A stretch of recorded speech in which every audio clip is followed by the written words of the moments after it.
if a human does happen to see you, just lay down, roll over, and give your a good licking. They love it. I gotta sing the Doom song now. Doom, doom, doom, doom, doom, doom, doom, doom. Oh, thank God. So, what I'm a bigger advocate for is more of, if you're going to do something, go all the fucking way into it. I mean, jump feet first and don't step back out until you've accomplished said goal. Aside from that, I also want a massive change. And in the aspect of what is happening with as of right now, like if it follows all the way through and everything falls apart, this should be interesting, because that means everything has to be redone. Everything. The way that we structure a lot of our arguments, the way we deal with a lot of things, and I want to kind of see how that happens.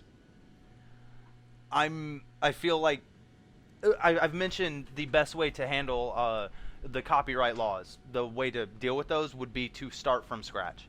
The way that I feel that we should handle a lot of our laws, and the way that our country is structured via these laws, would be we have to start from the beginning again, because all the old laws don't work, and you can't just keep building on this old foundation. You kind of are going to have to start a new foundation. I'm not saying change the government, change the initial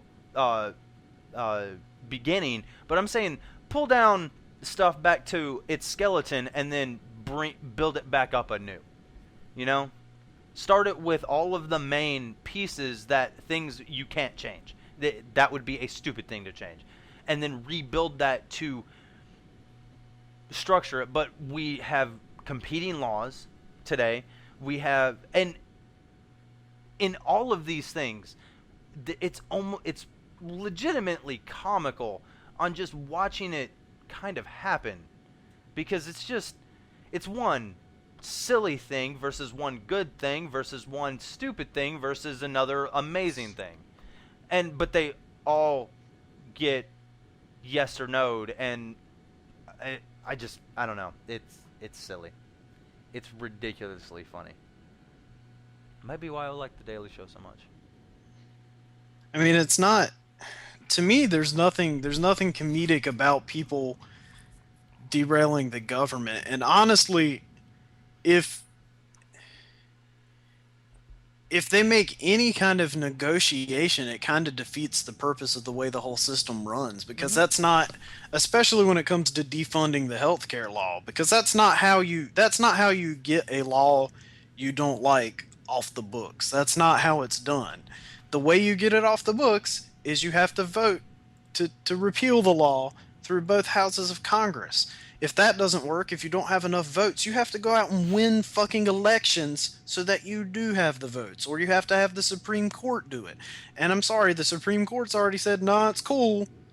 And Congress has already said, nah, it's cool, because you don't have enough votes. Well, so to me, it's not in the Constitution for you to be able to hold the entire country hostage to get rid of a law that apparently only a minority doesn't like. Because if it were the majority, there would be more of you crazy motherfuckers in Congress, so it wouldn't be an issue. You'd have been able to vote it through and kill it. Yeah, it's... And that to me is not funny. That to me suggests a new method of doing business. A new method of, anytime there's a huge corporate interest, a lot of money, they can get enough people into Congress to wreck things that they don't like. Oh yeah, no, that's the way it's been for years. Why happens if the majority of Americans elect enough Congress people to finally pass sweeping environmental change laws that require us to invest heavily in solar and wind and have better cars that don't get really shitty gas mileage? Like, what happens when we elect that Congress and they pass that law, and then the industries that don't want that spend billions of dollars in the next election because the president happens to be a Jew or happens to be half Asian or something, that they can make enough people hate it, that they can get enough ignorant hicks to elect a group of people that are willing to shut down the entire fucking government just because they don't like that law. Like, what? That'll keep happening. and that's not funny. It's not cool. It's not even interesting to me. Like, these people are committing what is essentially tantamount to treason, and they should be drug out, and they should be tried for that treason. They should no longer be members of Congress. The main 40 people that have caused this need to be tried for treason, because the thing that they are doing will affect the entire economy and every single man, woman, and child in the country. Well, and let's also look at the real truth of every matter. The only people who get into politics are always the people that should never be in politics. Well, or most of the time, never the people who should be in politics. The people that we want, or that should be governing our nation, as an overall, are never going to run for it because they don't want to deal with that responsibility. Well, and it's not necessarily the responsibility. They don't want to deal with the scrutiny. Like, I used to drink underage. Okay. And I did too. I've been married and divorced, and I'm not religious. I'm not divorced But yet, but I have what I think are good ideas, and I have a pretty good ethical system, I think, for getting things done, things that will help everybody. But I would never want to run for public office because I know they would tear my personal life apart, and that's because we allow so much money in politics. oh well, yeah, and that as an overall, hands down, I agree that outside money should not be involved. Well, outside money should be involved, but there should be a cap on it. And No, there shouldn't even be. We need public campaign financing. Everybody who wants to run should get the same amount of money. It should be public. Hands down, I think it should be capped. Everybody is capped at a reasonably obtainable amount, like $50,000. Now, don't get me wrong, $50,000 you can't do a whole lot with it, but you can do a retarded amount with it online, and that's kind of how people's presence should become. Don't get me wrong, you should be invited to these areas, but frankly, that's on you, and how you divvy out your money is based off, or it should be reflective. Now, anybody who wants to support you should do that via band style, which is basically, oh, let me go make a sticker for this person, or that, but he cannot stand behind that as an overall. But everyone, there should be a cap.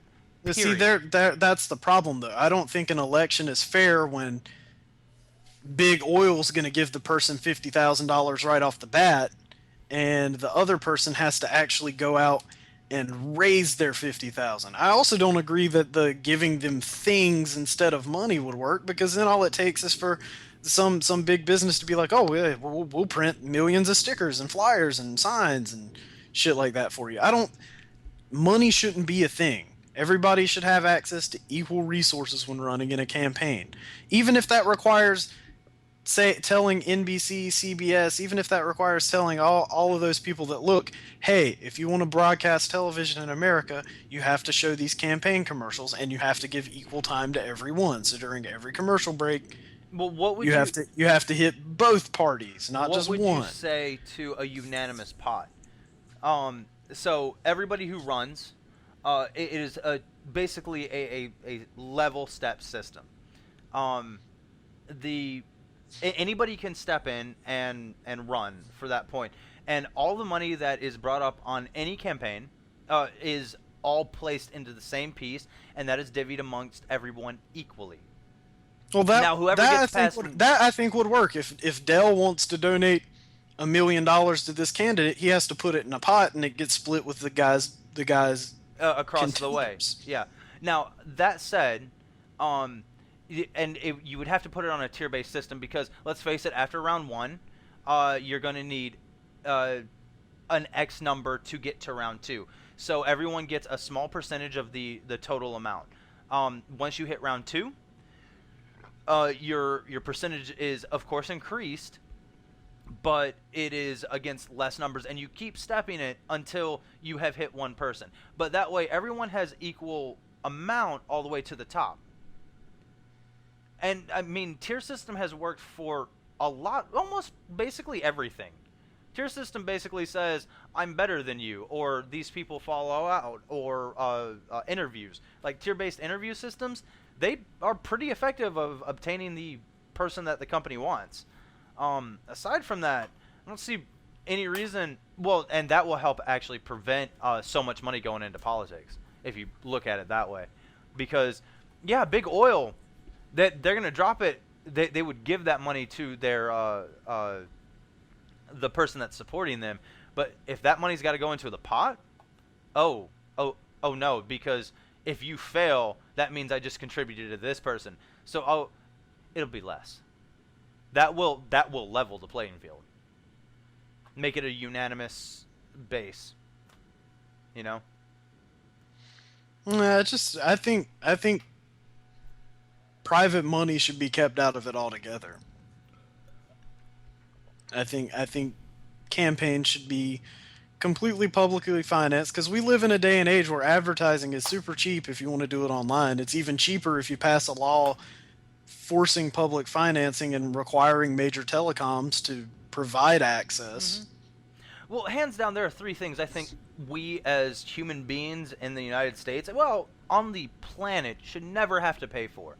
And the biggest reason why I don't vote is I've never heard anybody say something that I completely back. Like, they say something and then I'm like, yeah, but no. As an overall, like, there are three things. Number one, we should never have to pay for water. Number two, we should never have to pay for our health. And number three, we should never have to pay for our school. It shouldn't cost us to live. It shouldn't cost us to survive, and it shouldn't cost us to try and better ourselves. It shouldn't. And well, I mean those things cost money, but they should be paid for with taxes. Well, yeah, and that's what I'm talking about. Is yeah. If we're paying for it, then it needs to be. And that to me is why campaign financing should be public. It's a part of the system. We need these guys have to run. If that's the case, if that's the nature of the beast, everybody needs access to the same resources, and there doesn't need to be any kind of outside or as little outside influence in that process as humanly possible.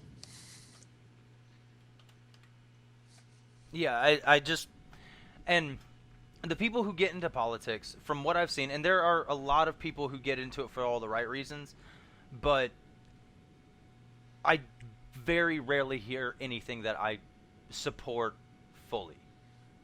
It's there. Either someone will say something and then their follow-up statement will contradict it, which irritates the shit out of me, or they will say something in a manner that I'm just like, huh? Do you remember when we got the lottery in North Carolina? Okay. I felt that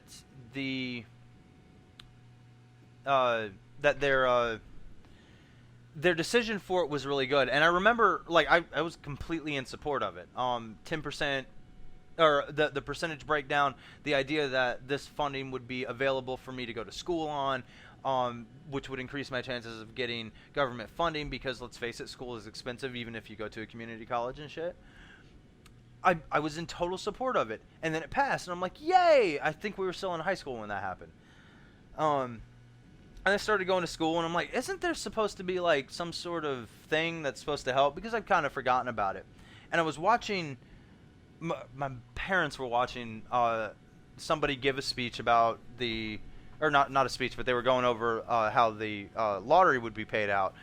And the part that I remember the most vividly, because he said a piece will go here, and I get that, like, and a piece will go here because I think part of it goes to roads. Okay, I support that. Part of it goes to this other piece, and then we're going to have to. Oh, that's right. They were reworking the way the payout was being, because I walked in on the ass end of it, where the percentage for the education will be. I think it was 5% goes to actual education. Wait, you're calling this the education lottery to help students, or to help people go back to school, and to help teachers get paid more to increase our education, but they're only getting 5% of the total income of this lottery. If you gave them half, holy crap, the entire state would be better off. And I looked at my dad. I'm like, did I just hear that? And he goes, yeah. And I'm like, so where's the rest of that money going? And he goes, honestly, that guy. And I'm like, huh? He's like, yeah, it's him and a bunch of people that are getting the money to help their whatever. And I'm like, but why? He goes, because that's how politics work. And I'm just, it baffled the shit out of me. Like, how can you get this thing into play and people once it is in play, have no control over the fact of how that money gets divvied up? Because I believe when that law got passed to allow North Carolina for at least that level of gambling to exist, for people to be able to get a large percentage of, or schooling was going to get a large percentage of that. And somehow, like, once it was passed, like, that shit got nixed in a heartbeat. It was like, done.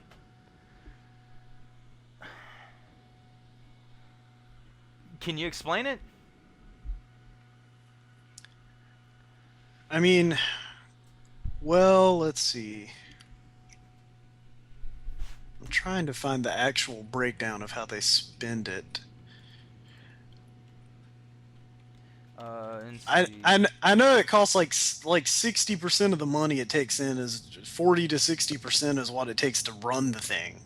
So I mean, instantly a huge chunk of the money that it even takes in goes to keeping the system running. I completely understand that you, like, I'm talking about the percentages after you take that out. And originally it was all supposed to be for education, but then once it passed, a bunch of politicians made it to where they get to vote on it every year as part of the budget, how it gets spent. Yeah.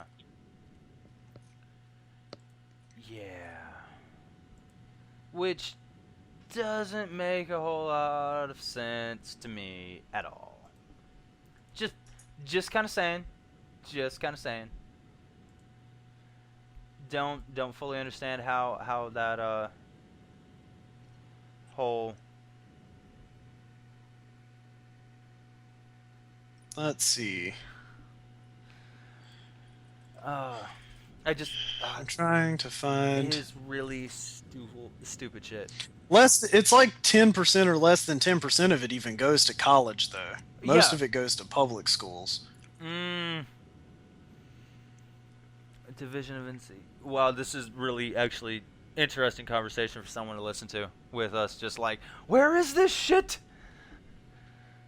Yeah, because according to their own website, of the money that actually goes to education, 45.8% goes to teachers in grades K through 3, because that's where the biggest impact is made. If you catch kids early, they tend to perform well over their academic career. 15.7% goes to pre-kindergarten. 20.8% goes towards constructing schools. And I'm assuming probably upkeep on schools that need it. 6.3% is for need-based college scholarships.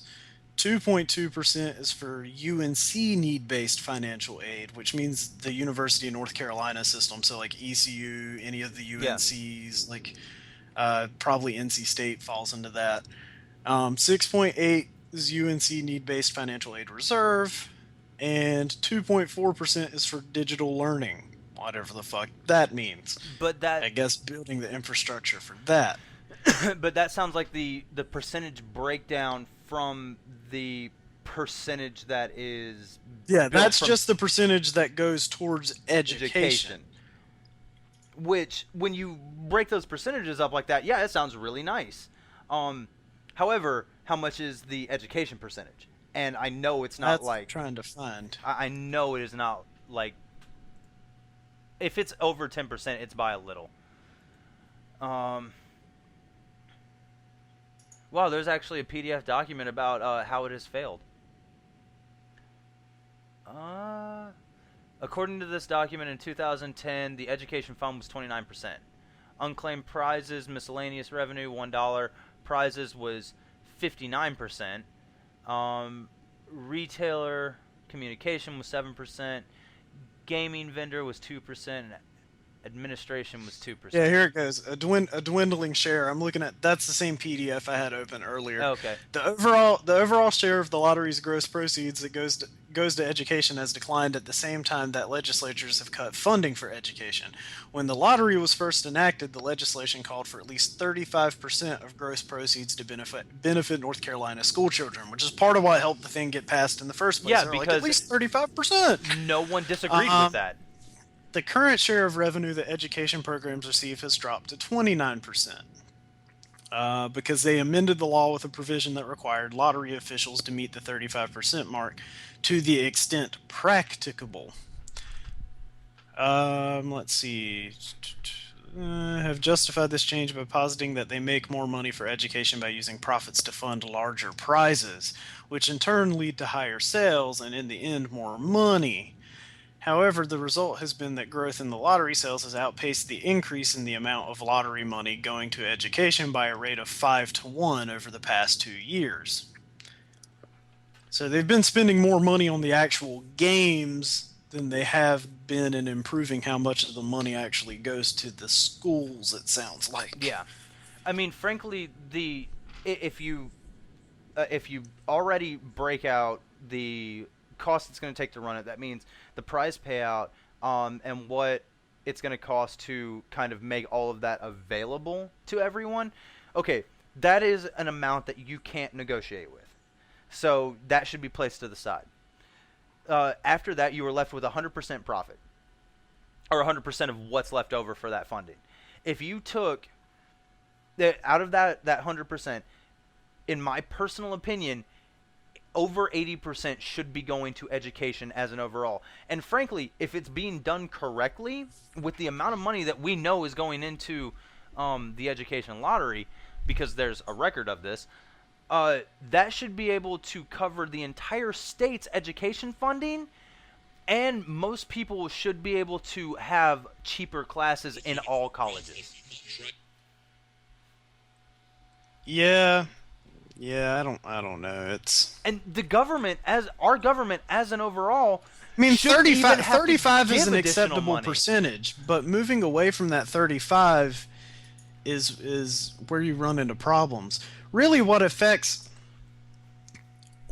affecting its efficacy the most, in my opinion, and from what I've seen how they divide the money that goes to education, is how it's split up. I don't think it's effective to give tiny bits of money to like 8 different education problems. I think if they bumped it back up to 35 and made sure it stayed at 35%, and then they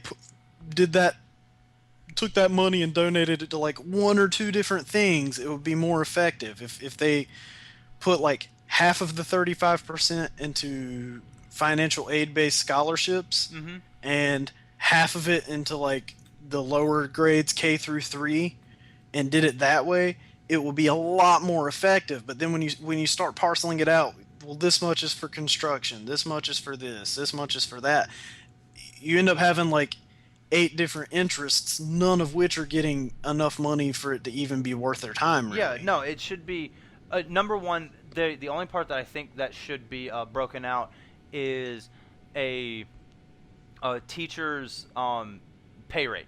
Like, this much goes to teacher pay rate. That just should be hands down, because frankly, no teacher gets paid enough to deal with the shit that they deal with. And for technically a government job, they pull ridiculous hours. They deal with little shit bastards, and at the end of the day, they're pay. It's like, thanks for your non-service.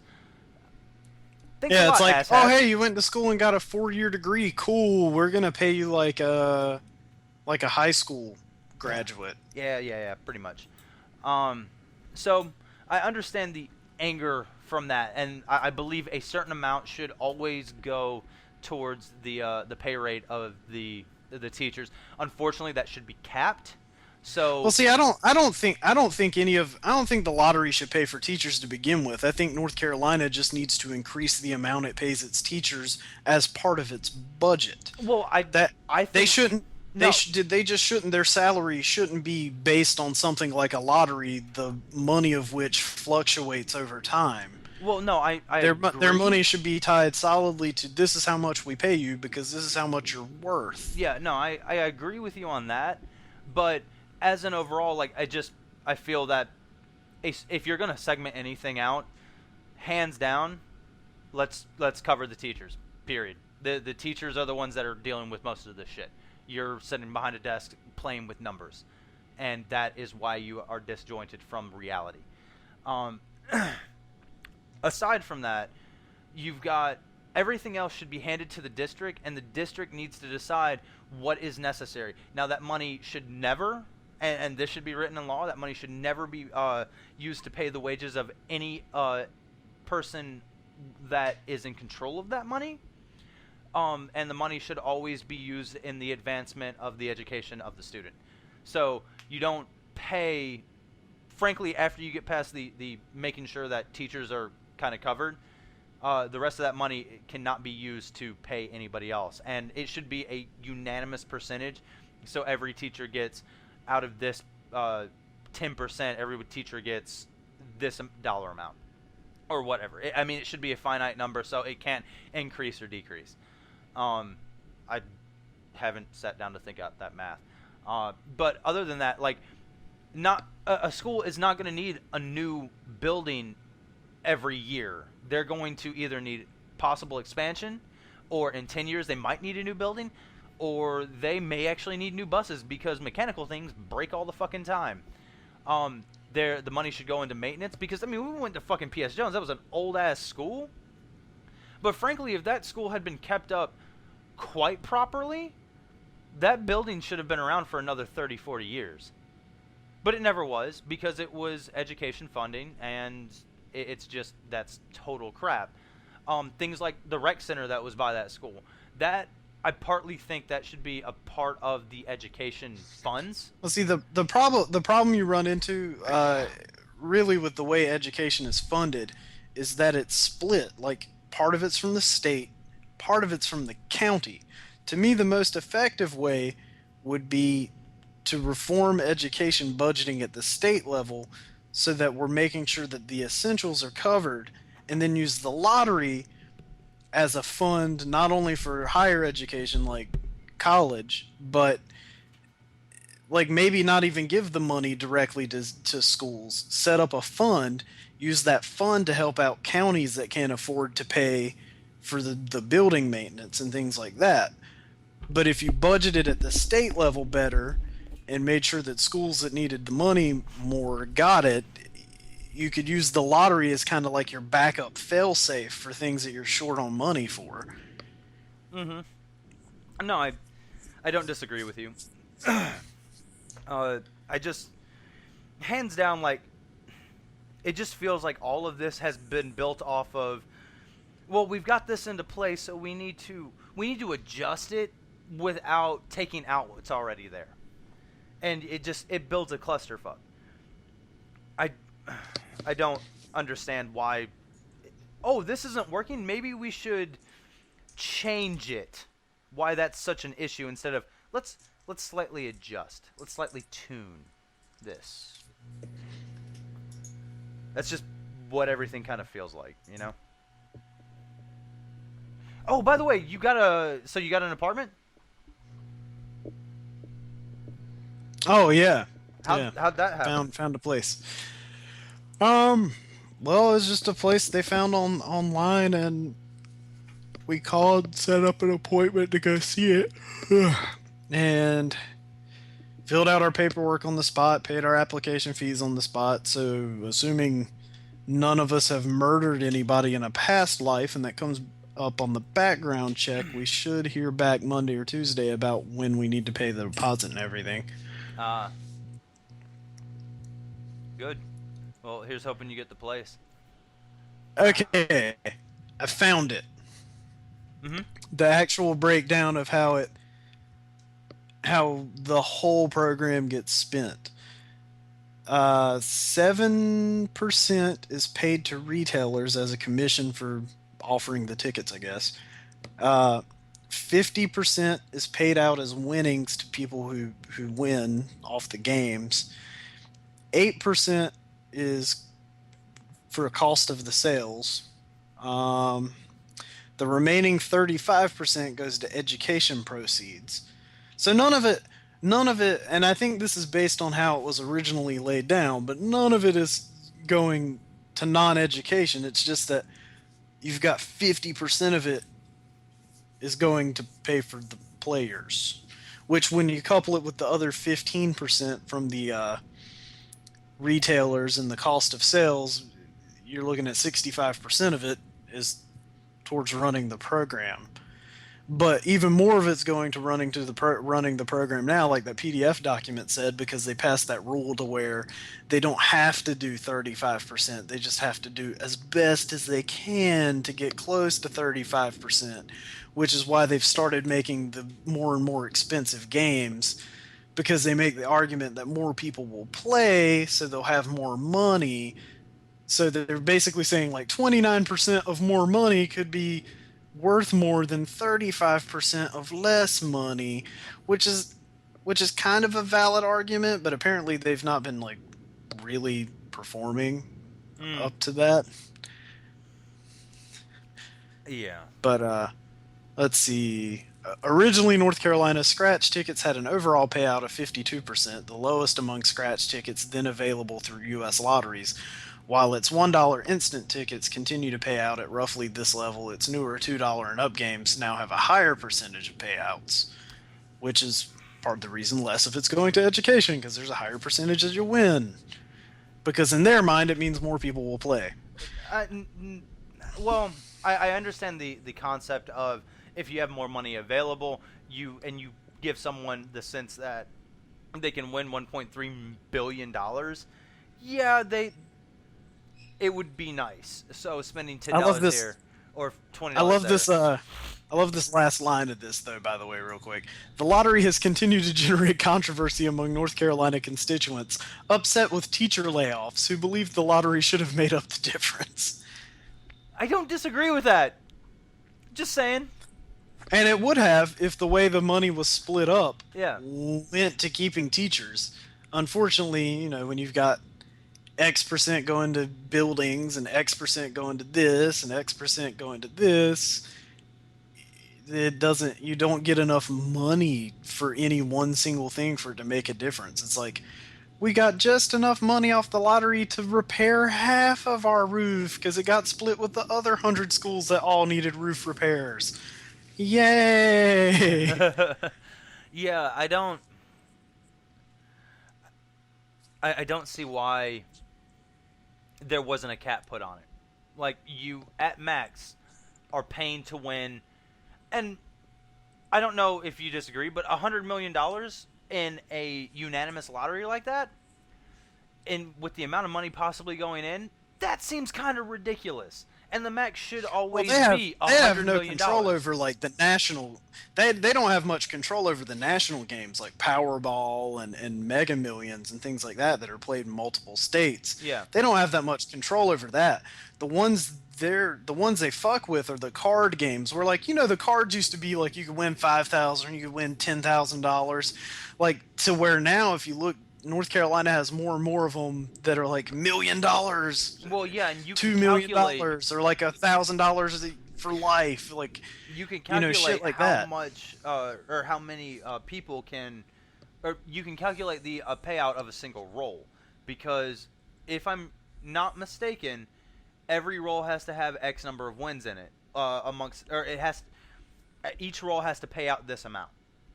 Well, it's not even about the rolls of the tickets. It's about the game as a whole is structured to have this many possible grand prizes, this many second prizes, this many third, this many fourth, and so on. So everybody knows what their odds of winning are up front. And some of them are kind of built assuming that you can fuck those up. Yeah. Yeah, I mean, assuming all the tickets get sold, you know exactly how much money you'd make and exactly how much money you'd pay out.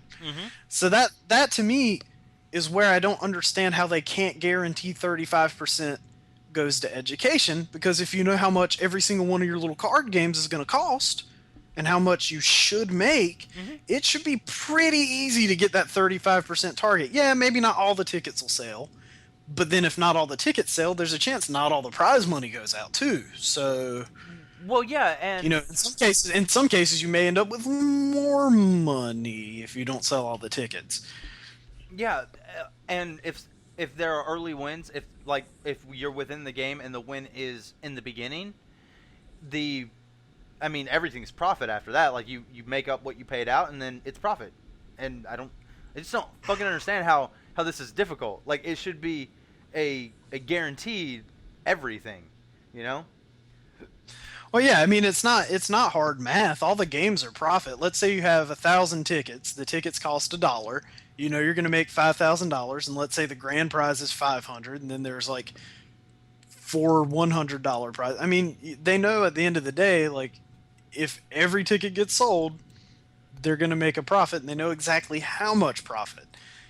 I mean, and they even have it written into law how much they have to give the retailers and how much they're, you know, where all the money's going. That's why I really don't get why they ever passed that rule to make it to where they can play with the numbers. Like I don't see why that was necessary when you're dealing with something where the numbers are Finite. the numbers are more certain than most numbers as far as politics go. I mean, you never know exactly how much tax dollars you're going to have, exactly how many people are going to not pay their taxes. I mean, you can't really guarantee those things, but with something like the lottery card games, you know exactly how many prizes you're going to give out and exactly how many tickets you're going to sell. I mean, it's weird to me. Yeah, I don't understand any of that. But that said, it falls under shit that just doesn't make sense in my head. It doesn't. Like how But how see, to can me, that's someone- even a political thing worth voting about. Like, that's not a system. I mean, it's a system that's maybe not functioning like it should be, but it's not actively damaging anything. Oh, It's well, just no. It's just not effective. And there's no reason it shouldn't be effective because we're one of the only states that has managed to not get it to become effective. It makes absolutely no sense. I mean, a lot of the states don't even, you know, use the money for like education and stuff. They use it for other things. Well, right. But there's a lot of states Which I mean, there's validity to that too. If your state has a crumbling infrastructure, then use the lottery money to build roads. I mean, and bridges. But I mean, spend the money where it's needed is my thing. I've never understood the part that I just don't completely ever understand is why is it when there's always a restructuring of our financial situation within especially this state, but all over the entire country, why is education the first fucking thing to go? I don't fucking get that. Like, there is no rational reason for that to be the case. It's because there's no perceived immediate benefit of education. If as long as your kid can still barely pass his end of grade test, it still looks like the school's doing well. Like, I mean, if you can cut a school's budget by like 10% and everybody's still getting the same grades, the way they see it, that's a win. That's 10% of that money you can spend on other bullshit. But what they don't realize is that 10% probably cut, you know, the extra bits of information, the extra bits of quality and education that these kids would have got to make them better at math, better at science, more interested, more likely to go into careers that they might not even consider. Like, they're not able to anticipate the fact that lower quality education turns out lower quality individuals. You know, they don't make that correlation because as long as the little test scores look the same at the end of the year, they don't care. Yeah, I don't. That's why I don't agree with testing, because it gives people a scapegoat. It gives them something to look at and be like, well, the test scores say what we want them to say, so that's good. Yeah. And it's like, well, yeah, but when you had to have 8 kids share a computer and take turns, well, not because to mention, you didn't have money for them to have computers. Not to mention, assuming everyone's equal is a mistake. I am not the same as you. I cannot do what you can do. Like, I could probably. Well, that's the other problem with standardized testing. But I'm just coming at it from like an institutional standpoint. No, having that there gives them an excuse, and that's the main reason I don't like it. But among many other reasons, yeah, assuming people have the same type of learning style, assuming people have the same test taking abilities, you can have two people that are equally intelligent, and one can bomb on a test just based on the fact that that's not really how they work. Like Walter was smart in school. He didn't do particularly well on multiple choice tests. Then again, he also fucked around a lot. Well, yeah, but I'm saying he's smart enough. He knew the information. He had problems with that kind of testing. I knew a person who had tried for years to pass the testing they needed to get through or get their teaching license for like early childhood. I guess you call that a teaching license. It's a licensure test that you have to take. Had passed every single class, gotten A's, some B's in most of them. Couldn't pass the test.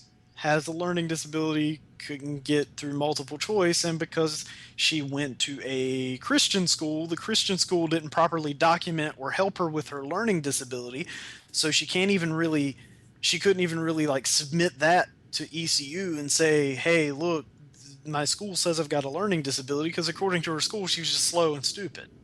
Yeah. I've never... the part I don't understand is... Well, there's a lot I don't understand. No, that's... The piece that irritates the shit out of me is, it's okay... Are we all equal? Yes, to a point. We are all human. We all deserve the exact same rights, and we all deserve the exact same kind of chance. That said, I should never attempt to be a professional writer. Then again, this is also coming from somebody who wants to write a children's book, so we'll see how that plays over.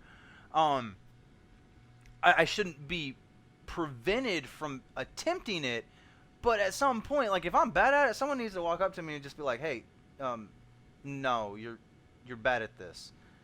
Okay, if I'm bad, how much do I actually love it? Well, if I don't love it that much, walking away from it should be fairly easy. That's kind of what you should be doing in, like, high school. That said, in the same aspect, you should not be doing what I'm doing, because you have really good ideas, but your capability of implementing them are just, it doesn't work the same way. Even though we may learn similarly or are capable of obtaining knowledge in a like manner, I very possibly had a reasonable learning disorder. Or not learning disorder, reading disorder. Just because it's been proven that, it's been documented that other people in my family have this issue, so there is a possible genetic trait, and I did have issues with reading as an overall. Thank you, dyslexia. But fortunately, because of the way my brain's structured, I was able to figure out a way around it. And to take that disability and work with it, which a lot of people don't do. But learning from that, I'm a problem solver. I have a problem in front of me, and I figure it out. A lot of people don't do what I do, so I don't consider myself normal. Fair enough. Yeah. And it's no offense against you or anybody else. It's just, if you just shouldn't do certain things. If you're not capable of doing it, that's okay. Failing is okay, which I think we have a hard enough time not drilling into people's head. Failing is an okay thing to do, just as long as you have learned from it. I don't know. I think there should be minimums. I think you shouldn't just give people an out and be like, "Oh, well, you've got a learning disability with math, so we should just not require you to learn it." Oh, well, no. I mean, I think there should be special programs, special teachers that can help kids that have problems with certain areas, so that they at least come out with a minimum competency. But by that same token, I don't think we should have a standard that we hold every single person to when it comes to every single subject. I don't. No, I don't think that approach works at all. I think there should be a status quo. I agree with you, but the status quo, A, needs to be higher, and B, we need to be willing to do what it takes to get everyone to that status quo. The main things I think are missing in public education because, again, when you focus on standardized testing, you focus on things that can be tested. You focus on subject matters that can be put on a true-false multiple choice test, and not things that maybe we should be learning that we aren't. I think education needs to spend a lot more time in the future if we're able to reform it. I think we should spend more time teaching higher order critical thinking skills, logic, even to some degree basic ethics. We should be teaching information that is accessible in an entry-level college ethics course. Yeah. Because if you introduce children to logic and ethics at a young enough age and reinforce that, even if they graduate not knowing who the fifth president of the United States is, they at least graduate with some mental skills that will help them navigate everyday life a little better. I've never been in a situation where I've had to make a hard decision based on who was the 20th president of the United States. I have had a lot of situations where I've had to reach deep down inside and decide what was ethical or what was logical or what made sense. And it's never been particularly hard for me, but there are a lot of people that struggle with those kinds of things. They don't see what's logical. They go with what sounds good. John.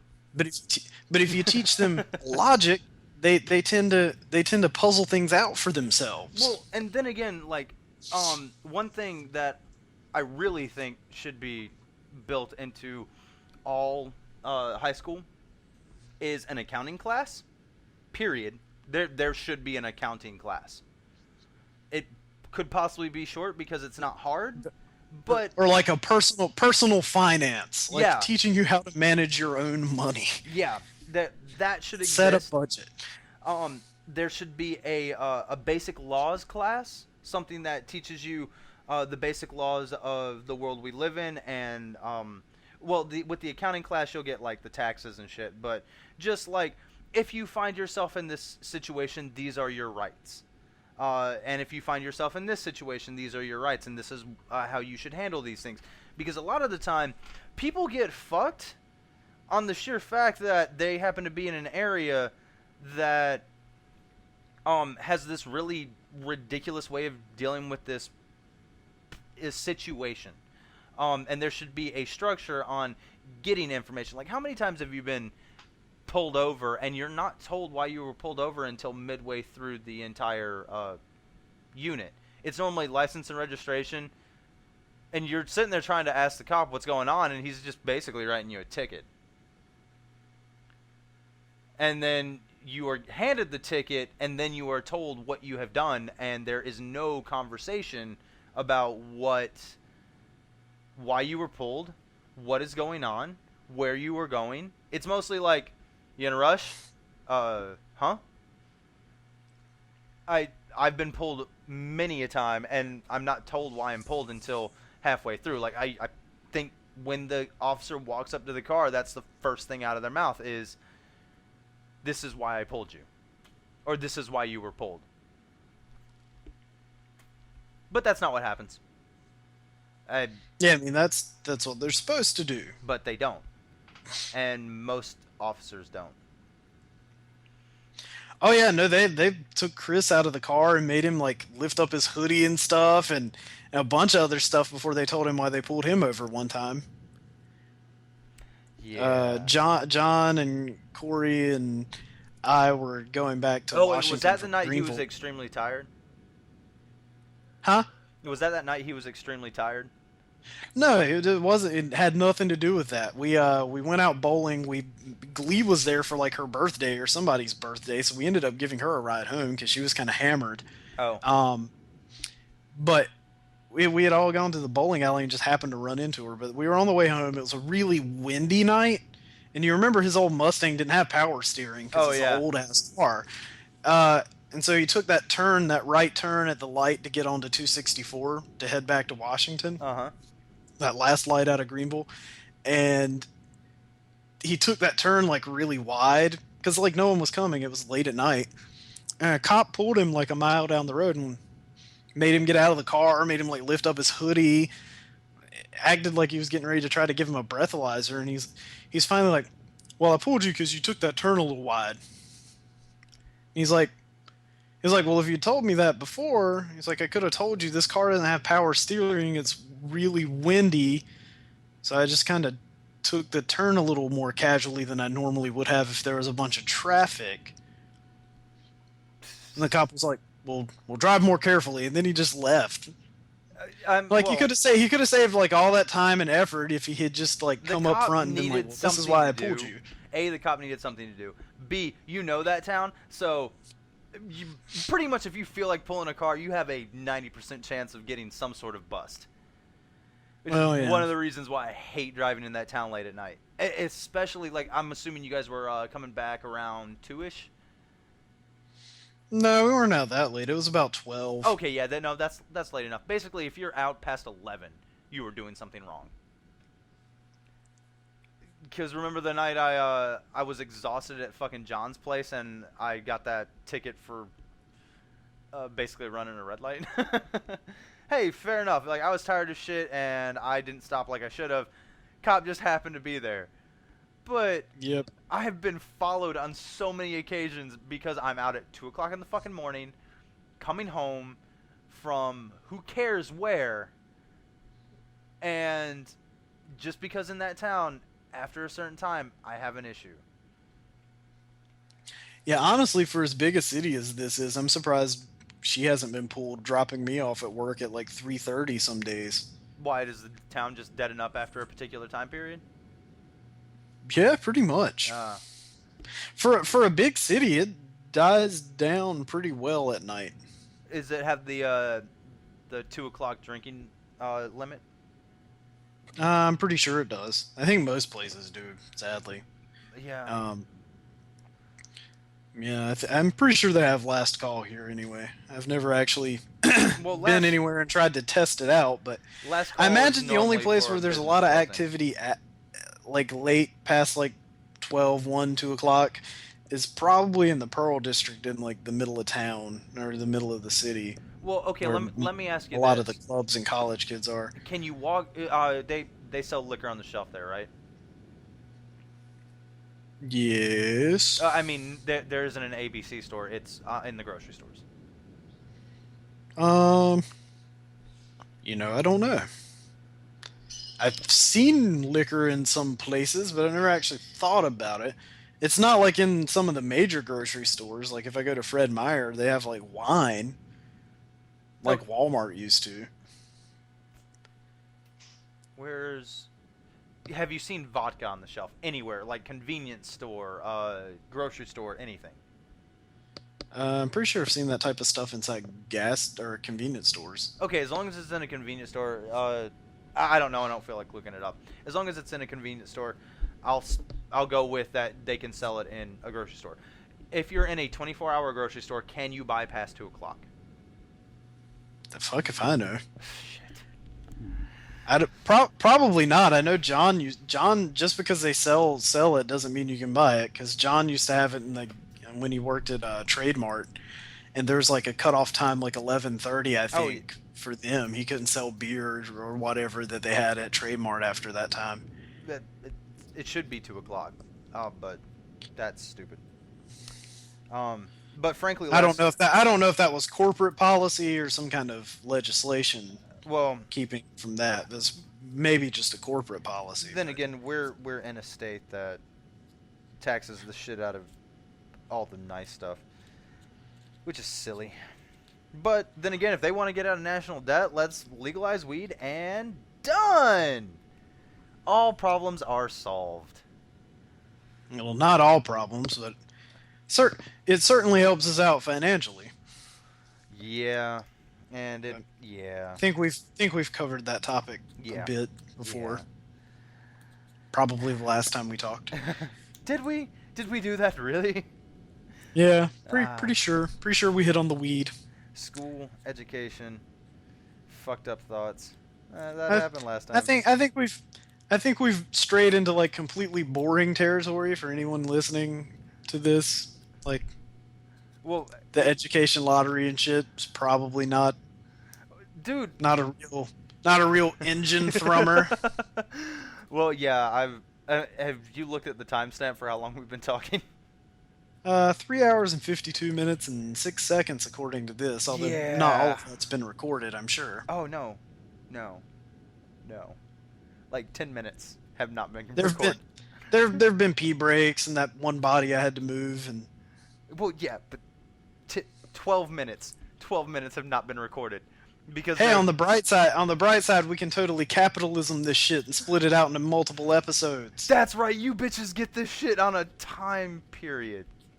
And the worst part is, since this is at the very end, they're not gonna know that they got split up until they listen to the last one. Oh no, no, because actually, there's a bunch of places that just have long pauses where we're like on Google and shit. So, fuck them. It'd be like buying a new Nickelback CD and then being like, "Ha, we recorded this whole shit 20 years ago. And we've just been selling parts of it ever since." And then you'd be like, "Oh, I hate my life. I'm gonna kill myself. I bought something by Nickelback and they ripped me off. Oh no." Yeah. Maybe we should end this? Yep. Later. So you're listening to the Nerd Method podcast with West and Chris. Yay, you got it this time. You can get in touch with us on what's the email? I forgot. You forgot too. Let me make sure I know what it is without fucking it up. I have it on my phone. I believe it is nerdmethodpodcast@gmail.com. Yeah, methodpodcast@gmail.com. Yeah, just email us if you want to talk to us. You might want to re-record that. That's a clusterfuck failure right there. I think it's a nice intro. I really think it's a nice intro.